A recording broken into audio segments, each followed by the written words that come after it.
Hi, everyone. So today we are going to be going over the steps to solving a word problem and then actually going through each step just to model for you to show you each step and how to solve the total word problem. So to start off, we're going to go over the different steps in solving a word problem. The first thing you want to do when solving a word problem is you need to read the problem through 2 times, at least 2 times, so that you understand what it's asking you to do.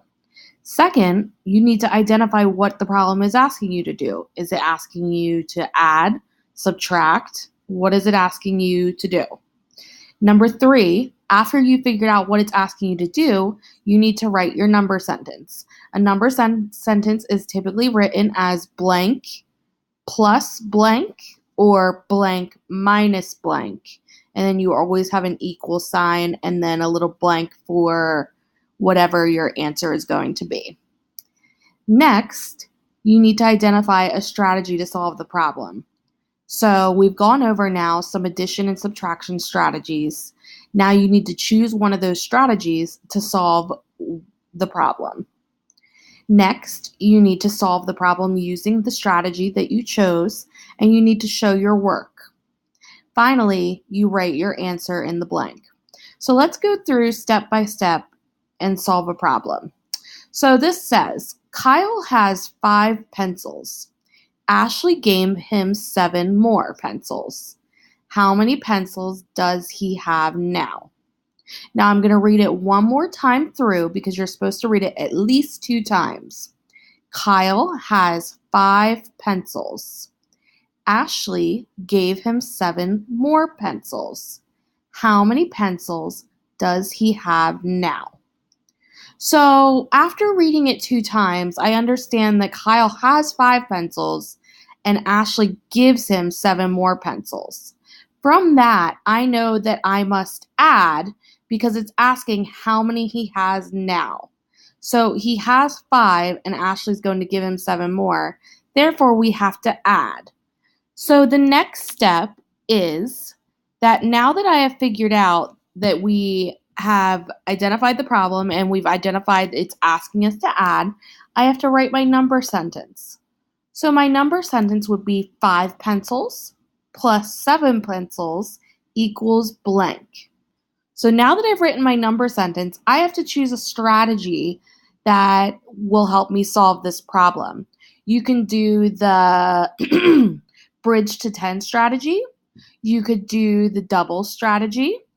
You could do the counting all strategy, but I'm going to do the counting on strategy. So I have this written right here. I have my 5. Remember, with counting on, you have the number in your head and then you count on from there. So I have my 5, and then I have 1, 2, 3, 4, 5, 6, 7 tallies. And all I'm going to do now is count on, and as I count on, I'm going to add the number that I'm counting on to underneath each tally. So I'm starting at 5. My next number up would be 6. The next number would be 7. The next number would be 8, 9,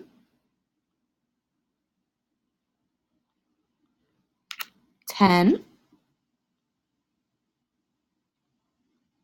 11, and 12. And just to verify, I'm going to start at 5 again and go 5, 6, 7, 8, 9, 10, 11, 12. So I know that 5 plus 7 more equals 12. All right, those are the steps to solving a word problem. You don't need to use the counting on strategy. You use the strategy that makes most sense for you and you are most comfortable with. I just chose the counting on strategy as one of the examples of what you can do. So again, reviewing the steps, we're going to read the problem twice. Then we are going to identify what we are doing. Are we adding or are we subtracting? Once we figure out that we're adding, we need to write our number sentence, just like this. Then we need to identify a strategy to use to solve the problem. I chose the counting on strategy. At that point, you are going to actually count on and show your work. Showing my work is the numbers under here. Finally, you are going to write your answer on the line. All right, guys, I hope you enjoyed this video, and I hope it gives a little bit more clarification on the steps to solving a word problem.